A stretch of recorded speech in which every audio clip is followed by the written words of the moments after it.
اعوذ باللہ من الشیطان الرجیم بسم اللہ الرحمن الرحیم ان اللہ وملائکتہ یصلون علی النبی یا ایھا الذین آمنوا صلوا علیہ وسلموا تسلیما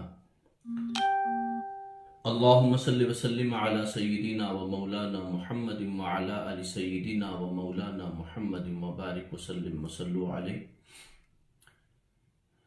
واجب صد احترام معزز مکرم حاضرین و سامعین، محترم مکرم خواتین و حضرات، آپ کے سامنے اخلاق قرآن اور ہم کے موضوع پر 61 ہمارا سیشن ہے، 61واں ہمارا سیشن ہے آپ کے سامنے۔ اللہ پاک کے شکر گزار ہیں اس حوالے سے کہ اس نے کچھ گزارشات آپ کے سامنے کرنے کی سعادت بخشی ہے۔ آج ہماری سورہ پاک سورۃ الفجر ہے، قرآن مجید کا مکی سورہ پاک ہے اور سورۃ الفجر 89 سورہ پاک ہے۔ مکی اور مدنی کا ذکر کرنے کا جو وجہ ہے وہ یہ ہے کہ رسالت مآب صلی اللہ علیہ وآلہ وسلم نے آپ نے اپنی پاکیزہ زندگی کے 13 سال آپ نے مکہ المکرمہ میں گزارے اور پھر اس کے بعد آپ نے مدینہ طیبہ کی جانب ہجرت فرمائی۔ تو یہ سورہ پاک مکی ہے۔ آپ اس سے اندازہ کر سکتے ہیں کہ قرآن مجید مکی زندگی میں بھی کس طرح مسلمانوں سے اور کس طرح عالم انسانیت سے تخاطب کر رہا تھا۔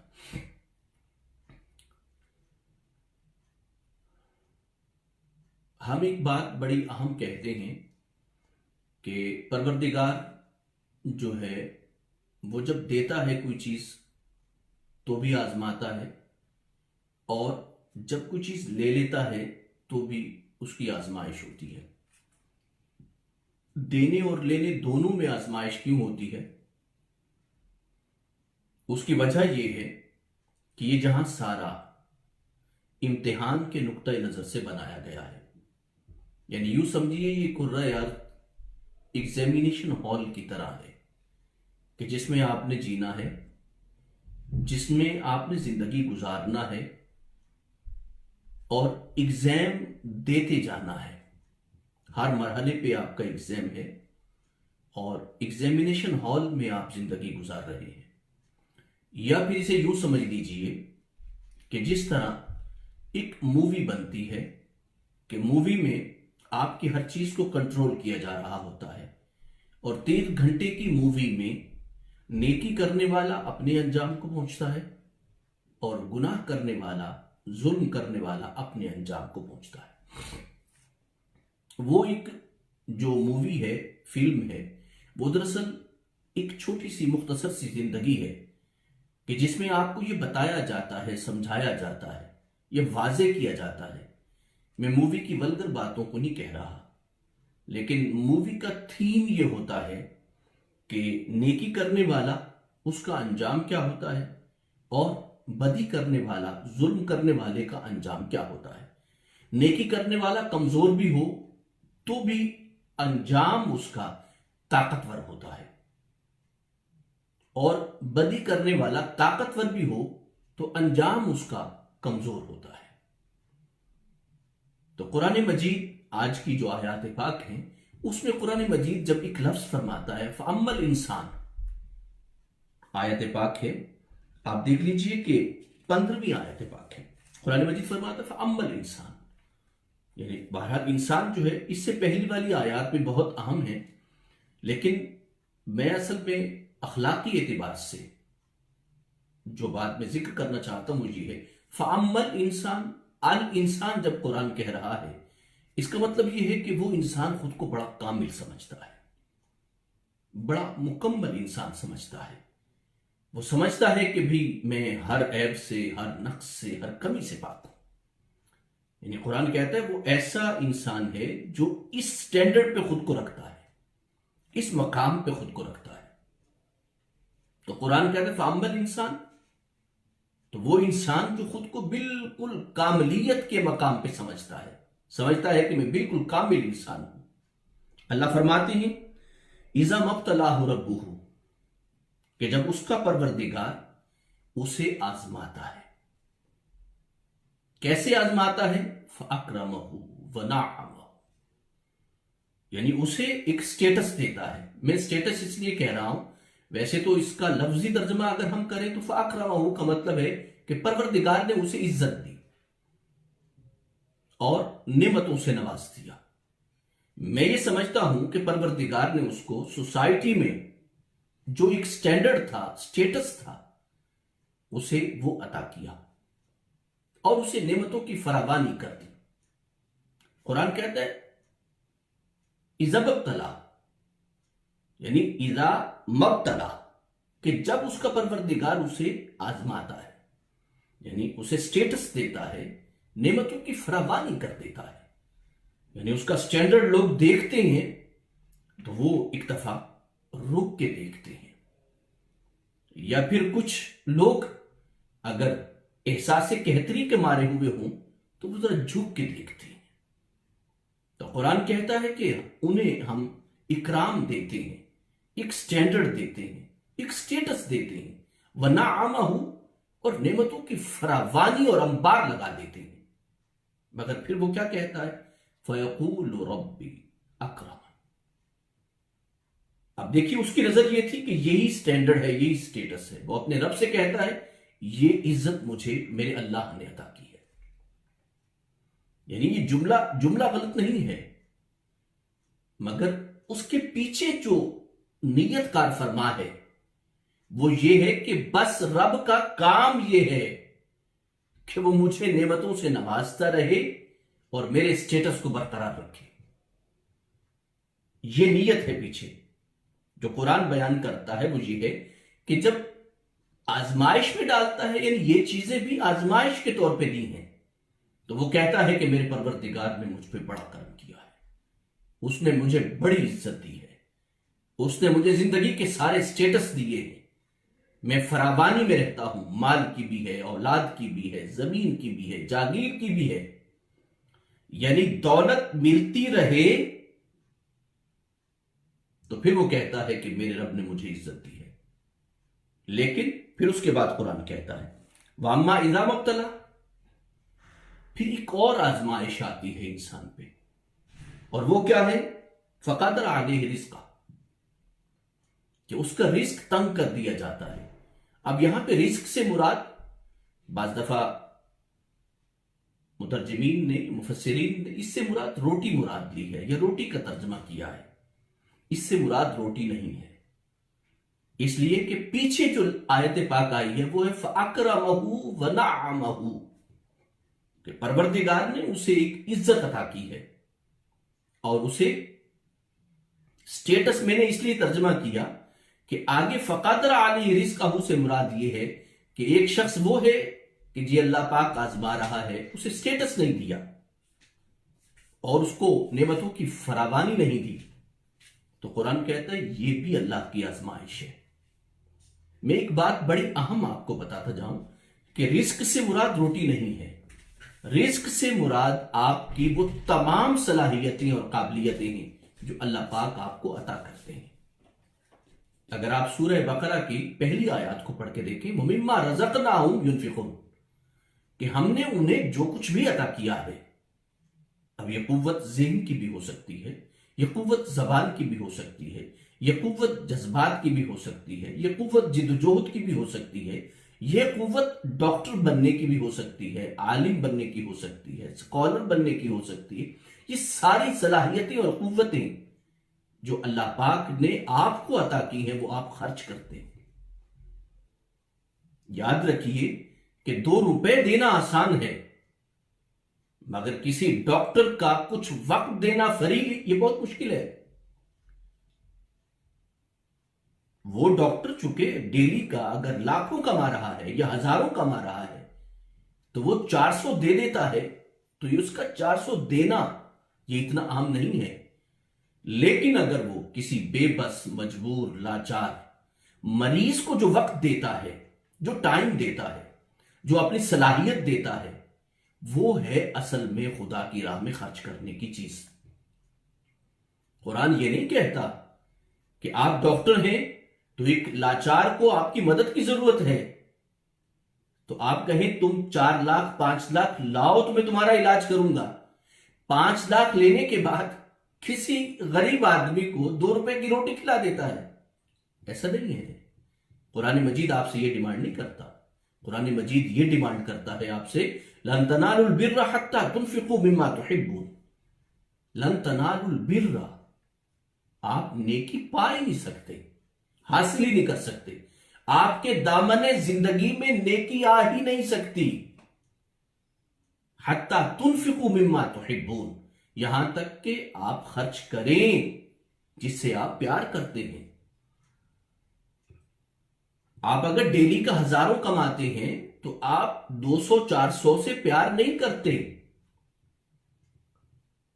آپ کی جو صلاحیت ہے، قابلیت ہے، جس کے بل بوتے پر آپ روزانہ 1000 کما رہے ہیں، آپ اس صلاحیت کو خرچ کرنے پہ راضی نہیں ہوتے، پر اللہ تقاضا آپ سے یہ کرتے ہیں کہ آپ اپنی صلاحیت اور قابلیت کو انسانیت کے لیے خرچ کریں۔ تو قرآن مجید کیا فرماتا ہے کہ فقدر علیہ رزقہ، یعنی کبھی ایسے ہوتا ہے کہ صلاحیت کم نہیں ہوتی یا طاقت کم نہیں ہوتی، بلکہ یہ ہوتا ہے، قرآن کہتا ہے فقدر۔ میں آپ کو ایک بڑی اہم بات دوستوں کی توجہ کے لیے عرض کرتا ہوں کہ جسے ہم تقدیر کہتے ہیں، یبسط الرزق لمن یشاء ویقدر کا لفظ بولتے ہیں، دراصل وہ زمانہ ہوتا ہے انسان کی زندگی میں۔ آپ اگر کسان کی زندگی کو اپنی زندگی کے ساتھ لے کے چلیں تو کسان کی زندگی اس طرح کی ہوتی ہے کہ وہ پہلے زمین تیار کرتا ہے۔ اب دیکھ لیجئے، زمین تیار کر رہا ہے، اسے حاصل کچھ نہیں ہو رہا،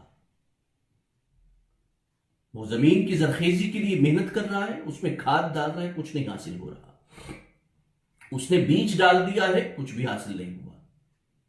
پھر بارشیں ہوئی ہیں، ابھی تک کچھ نہیں حاصل ہوا۔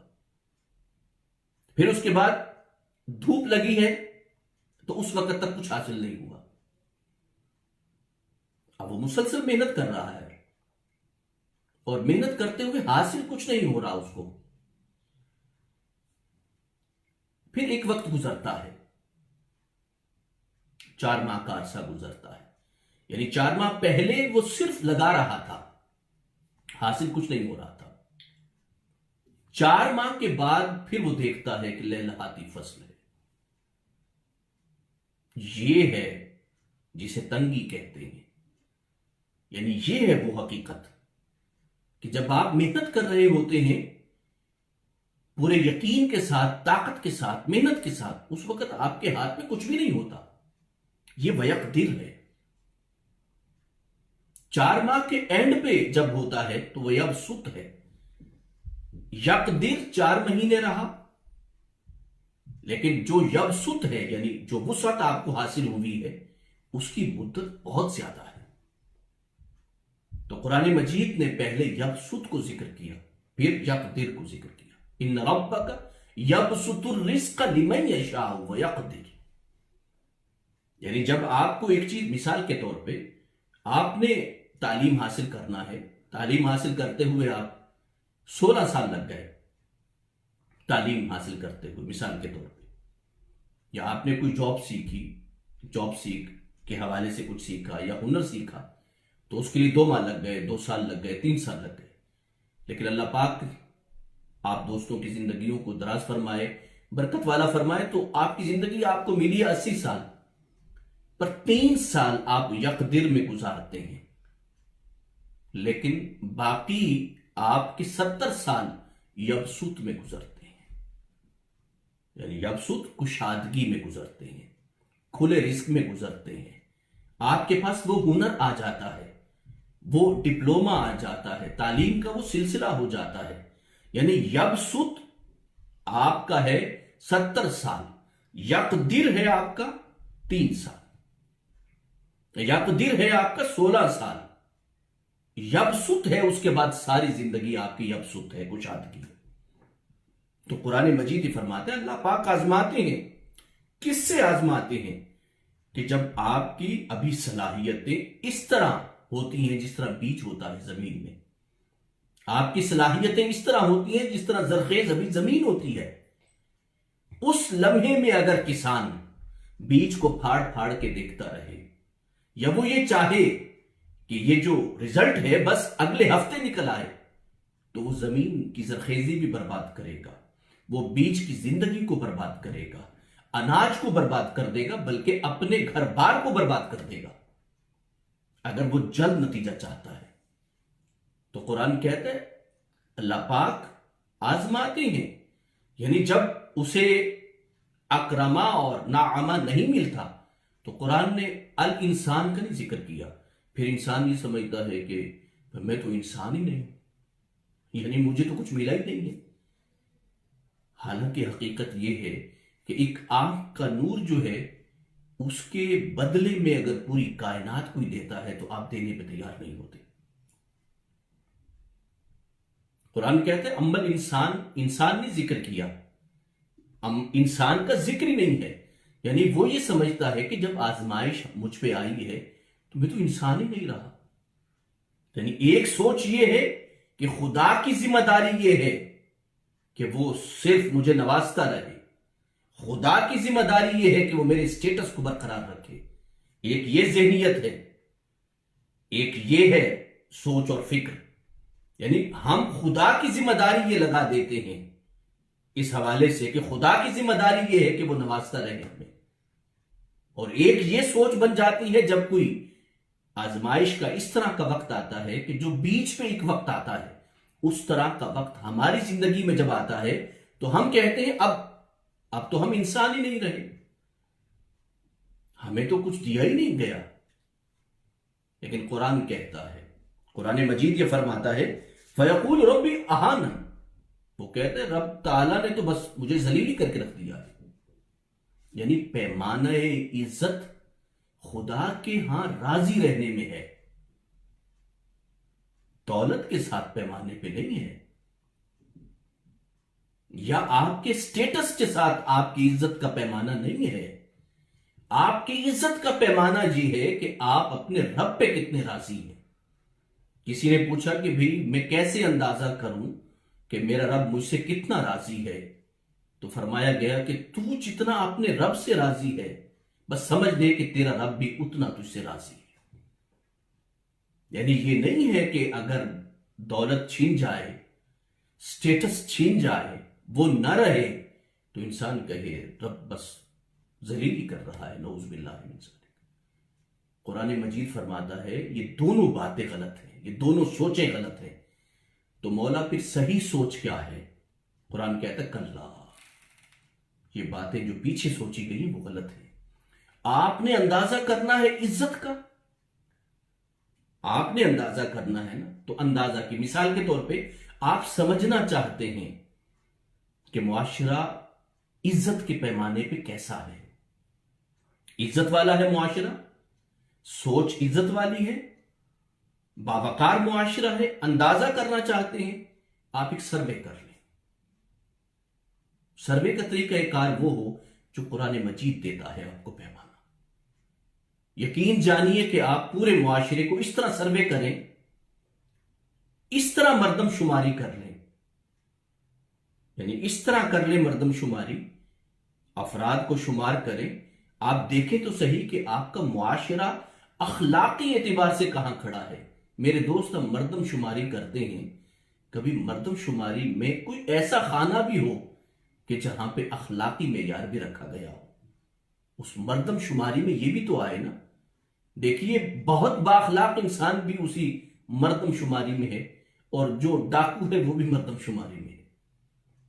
پھر مردم شماری کا مطلب تو یہ ہے کہ آپ نے صرف افراد نہیں گننا ہوتے، اس کے ساتھ ساتھ آپ نے اپنے معاشرے کا اخلاقی سٹیٹس بھی چیک کرنا ہے۔ وہ کیسے چیک کریں گے آپ نے بتا دیا کہ آبادی 22 کروڑ کی ہے، لیکن یہ بھی تو بتائیے کہ باقی سلسلے کیا ہیں، اخلاقیات کے حوالے سے کیا ہے۔ تو قرآن مجید بتاتا ہے آپ چیک کرنا چاہتے ہیں اپنے معاشرے کو، آئیے ہم آپ کو بتاتے ہیں. کلا بل لا تکرمون الیتیم. انتہائی بے عزت معاشرہ ہے، بے وقار معاشرہ ہے کہ جو یتیم کی عزت نہیں کرتا. آپ نے دیکھا قرآن مجید نے کیا معیار بتایا. معاشرے کے وقار کو چیک کرنا چاہتے ہیں، وہ معاشرہ بالکل بے عزت اور بے وقار معاشرہ ہے جو یتیم کی عزت نہیں کرتا. لا تکرمون الیتیم، یعنی جس کا والد نہیں ہے، جو بے آسرا ہے، بے سہارا ہے، لاچار ہے، جو معاشرہ اسے عزت نہیں دے سکتا یا نہیں دیتا، وہ معاشرہ باوقار معاشرہ نہیں ہے. ہم جو مرضی کر لیں، اب ہم یہ کہیں کہ ہمارے کپڑوں پہ کبھی داغ نہیں ہوتا، ہمارا یہ جو ہے یعنی سوٹ ہمارا اس طرح کا ہوتا ہے، گاڑی ہماری اس طرح کی ہے. میرے دوست، یہ وہ معیار نہیں ہے، معاشرتی عزت کا معیار نہیں ہے. قرآن کہتا ہے چیک کرنا ہے معاشرہ کتنا باوقار ہے، دیکھ لیجئے کہ وہ یتیموں کو کتنی عزت دیتا ہے، خیرات نہیں دیتا. میرے دوست، خیرات کا قرآن نہیں کہہ رہا، خیرات کا نہیں کہہ رہا یہاں اس مقام پہ. قرآن کہہ رہا ہے کہ عزت دینے کی بات کر رہا ہے. کیا آپ اپنے معاشرے میں بے سہارا اور مجبور، بیوہ، لاچار عزت دیتے ہیں؟ آپ اسے، آپ خیرات دے سکتے ہیں، آپ مال خرچ کر سکتے ہیں، پر آپ عزت دیتے ہیں اس کو یا نہیں دیتے؟ قرآن یہ نہیں کہہ رہا کہ صرف خیرات دیں. قرآن آپ سے پوچھ رہا ہے کہ کیا آپ عزت دیتے ہیں یا نہیں دیتے. ہم سے یہ سوال ہوگا، ہم سے یہ پوچھا جائے گا. ہم کہتے ہیں نا کہ زکوٰۃ، دیکھیں ایک شخص آیا، ہم ایک بچہ ہے، اسے زکوٰۃ دے دی 200 روپے، اسے زکوٰۃ دے دی 200 روپے. وہ بیچارہ یوں کر کے بیٹھا ہے، پاؤں کو چھو رہا ہے، زمین کے اوپر بیٹھا ہے. ہم نے گلے میں سے پیسے نکالے ہیں اور اسے یوں کر کے دے دیے. کیا یہ اکرام ہے؟ کیا یہ عزت ہے؟ کیا ہم نے اس یتیم کو وقار دیا ہے؟ ہم نے اس کے احوال پوچھے ہیں، حالات پوچھے ہیں اس سے؟ یہ نہیں ہے. آپ زکوٰۃ کا مطلب کیا ہوتا ہے کہ مال کو بڑھانے والی چیز اور مال کو پاک کرنے والی چیز. جو پیسہ دوسرے کو عزت نہ دے سکے، وہ آپ کے مال کو پاک کیسے کرے گا؟ آپ کے فریضے کی ادائیگی کیسے ہوگی؟ آپ نے ایک رجسٹر رکھا ہوا ہے، ایک شخص آ کے مٹی پہ آ کے بیٹھتا ہے آپ کے سامنے، پھٹے پرانے اس کے کپڑے ہیں، ٹوٹے پھوٹے اس کے جوتے ہیں، وہ آ کے یوں کرتا ہے اور آپ اسے دیتے ہیں 200، آپ دیتے ہیں 500. دینے کے بعد آپ رجسٹر میں لکھ لیتے ہیں کہ میں نے اپنی زکوٰۃ میں سے اتنا حصہ ادا کر دیا. میرے دوست، قرآن صرف پیسے دینے کو نہیں کہتا. قرآن کہتا ہے وَفِي أَمْوَالِهِمْ حَقٌّ لِلسَّائِلِ وَالْمَحْرُومِ، کہ جو مجبور اور بے بس لوگ ہیں آپ کے دروازے پہ آتے ہیں، آپ کے مال میں ان کا حق ہے. خیرات نہیں ہے، وہ حق ہے ان کا. اللہ نے آپ کو نوازا ہے تو ان کا حق ہے. آپ بتائیے کہ جب آپ اپنا فرض ادا کرتے ہیں اور کسی کو حق دیتے ہیں اس کا، تو کیا حق دینے کا انداز میں عزت نہیں ہوتی؟ ہم جب دے رہے ہوتے ہیں زکوٰۃ اپنی، وہ حق ہے ان کا، اور حق دیتے ہوئے کسی کو عزت کے ساتھ دیتے ہیں. اگر آپ نے عزت نہیں دی تو آپ کی زکوٰۃ نے آپ کے مال کو پاک ہی کیسے کیا؟ آپ کا ذہن تو تکبر، غرور کے خناس سے بھرا ہوا ہو، اور دل آپ کا ایک غریب آدمی کی نفرت سے بھرا ہوا ہو، اور پھر اس کے بعد آپ یوں کر کے اس کے ہاتھ کو چھونے نہیں دیتے، آپ پیسے کو یوں کر کے پھینک دیتے. میرے دوست، ایسا نہیں ہے. معاشرے کے وقار کو چیک کرنا ہے تو ایک ہی طریقہ ہے کہ کیا وہ بے بس، لاچار اور مجبور لوگوں کی عزتوں کا رکھوالا ہے. اگر ایک محلہ اگر ایک بیوہ عورت کی عزت کا تحفظ نہیں دے سکتا تو مجھے بتائیے کہ وہ معاشرہ باوقار کیسے ہوگا. تو قرآن مجید نے پہلی بات یہ فرمائی کہ تم باوقار معاشرہ رکھتے ہو تو چیک کرنے کا طریقہ یہ نہیں ہے کہ آپ کے پاس کوٹھیاں کتنی ہیں، کاریں کتنی ہیں، آپ کے پاس سٹیٹس کتنا ہے، آپ کے پاس جاگیر کتنی ہے. یہ نہیں ہے. یہ معیار ہے کہ آپ نے مجبور اور بے بس لوگوں کو عزت کتنی دی ہے. دیکھیے، گورنمنٹ نے جب پیسوں کو تقسیم کیا، ہمارے ہاں تقسیم جب شروع ہوتی ہے تو ایک لائن لگی ہوتی ہے، فوٹو سیشن ہو رہا ہوتا ہے. آپ کیا کر رہی ہیں اس حوالے سے؟ قرآن کہتا ہے کہ عزت دیں، وقار دیں.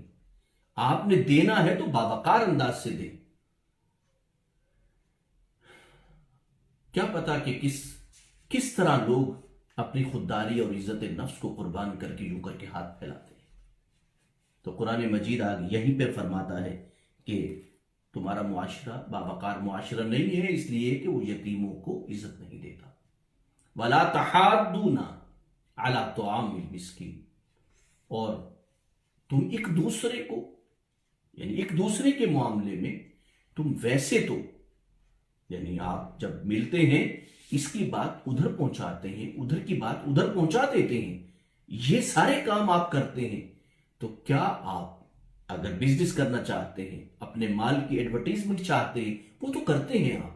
وَلَا تُحَاضُّونَ عَلَىٰ طَعَامِ الْمِسْكِينِ، کیا آپ دیکھتے ہیں کہ معاشرے میں، محلے میں، گلی میں کوئی ایسا انسان ہے سفید پوش، تو آپ ان کے گھر عزت نفس کے ساتھ کوئی چیز پہنچا سکتے ہیں؟ کھانا سب سے بڑا مسئلہ ہے انسان کی زندگی کا. تو قرآن مجید فرماتے ہیں ایک دوسرے کو ترغیب دو. ترغیب اس بات پہ نہ دو کہ دعوتیں اڑا دو. دیکھیے، جب ہم دعوت کرتے ہیں ایک دوست کی، ہوٹلنگ کرتے ہیں، دیکھیے ہم کتنے پیسے لگاتے ہیں. ہم پھر اگر ہم دوست ہیں، 20-30 دوست ہیں، ہم اکٹھے ہوتے ہیں تو ہم شیئر کر لیتے ہیں. اگر ہم اپنے کھانے کے لیے شیئر کرتے ہیں، مثال کے طور پہ 200-400 500 600 یورو تک لگ جاتا ہے، تو میرے دوست کبھی اس طرح کی دعوت پاکستان میں غربا کی بھی رکھ دیں، یتیموں کی بھی رکھ دیں، اور پھر یتیموں کی دعوت رکھ کے انہیں اکرام دیں، عزت دیں. ہو سکتا ہے کہ وہ کھانا ان کی زندگی کا یادگار کھانا ہو، کہ لوگوں نے کھانا بھی دیا اور عزت بھی دی. تو قرآن مجید یہ فرماتا ہے ایک دوسرے کو ترغیب دو اس حوالے سے کہ تم نے عزت دینا ہے. کھانا عزت کے ساتھ دیا جائے تو اس کا ذائقہ اور ہوتا ہے. کھانا بے عزت کر کے دیا جائے تو اس کا ذائقہ اور ہوتا ہے. تو قرآن مجید نے یہ بتایا عزت اصل چیز ہے. کیا آپ وہ دے سکتے ہیں؟ اللہ کو اگر پیاری ہے تو عزت ہے. رسول اللہ صلی اللہ علیہ وآلہ وسلم سے فرمایا گیا کہ جن کی آنکھیں مجبور اور بے بس لوگوں کے لیے بہتی تھی، اشک بار رہتے تھے، وہ قرآن نے امت کی تربیت کے لیے اور ان کی تلقین کے لیے فرمایا فَأَمَّا السَّائِلَ فَأَمَّا الْيَتِيمَ فَلَا تَقْهَرْ وَأَمَّا السَّائِلَ فَلَا تَنْهَرْ. یتیم پہ جبر نہ کرو اور مانگنے والے کو بے عزت نہ کرو. جھڑکو نہیں. پیغمبر کب ایسا کرتے تھے؟ پیغمبر نے تو پوری زندگی آنے والا جو بھی آئے اسے عزت دی ہے، اسے وقار دیا ہے اور پھر عطا بھی کیا ہے. یعنی آپ کے در پہ مانگنے والا جب آتا تھا آپ پہلے اس کی عزت کرتے تھے، باوقار انداز اس کا اختیار کرتے تھے، اسے عزت سے بٹھاتے تھے اور پھر اس کے بعد اسے کچھ عطا کرتے تھے. میرے دوست، ہم پیغمبر کی سنتیں دیگر تو اپناتے ہیں، کیا ہم اپنے معاشرے میں بے بس اور مجبور لوگوں کو عزت دے سکتے ہیں؟ قرآن مجید آپ سے طلبگار ہے ان کی عزت کا. اور معاشرے کو جانچنا چاہتے ہیں، چلے کسی محلے کو جانچ لیں، کسی گلی کو جانچ لیں، کسی شہر کو جانچ لیں. جانچنا چاہتے ہیں بس ایک ہی طریقہ ہے کہ وہ اپنے محلے میں، اپنے شہر میں، اپنی بستی میں مجبور اور بے بس لوگوں کو کتنی عزت دیتا ہے وہ معاشرہ. جس قدر وہ عزت دیتا ہے اسی قدر وہ عزت والا ہے. کیوں؟ اس لیے کہ ہمیشہ صاحبان عزت کو بانٹتے ہیں، صاحبان مال کو بانٹتے ہیں۔ میرے دوستو، ہم صاحبان عزت ہیں تو ہمیں عزت بانٹنی چاہیے، جب اللہ اور اس کے رسول ہمیشہ عزتوں کو بانٹتے رہے۔ آئیے ہم آج سے اللہ کی بارگاہ میں عرض کریں اور عہد کریں اس بات کو کہ ہم پیغمبر کریم کی وہ سنت اپنائیں گے کہ جس میں یا تو مانگنے والا آئے تو ہم معذرت کر لیں، یا پھر یہ ہے کہ اسے عزت دے کر اسے کچھ دے دیں۔ انشاءاللہ ہم سورۃ الفجر کی باقی آیات کو بیان کریں گے۔ اللہ پاک کی بارگاہ میں التجا ہے کہ اللہ پاک ہمیں عمل کی توفیق عطا فرمائے اور ہمیں اپنے معاشرے کو معزز اور باوقار بناتے ہوئے مجبور اور بے بس، لاچار اور بے کس لوگوں کی عزت کرنے کی توفیق عطا فرمائے۔ آمین ثم آمین، وما علیہ الا البلاغ المبین۔ السلام علیکم ورحمۃ اللہ وبرکاتہ۔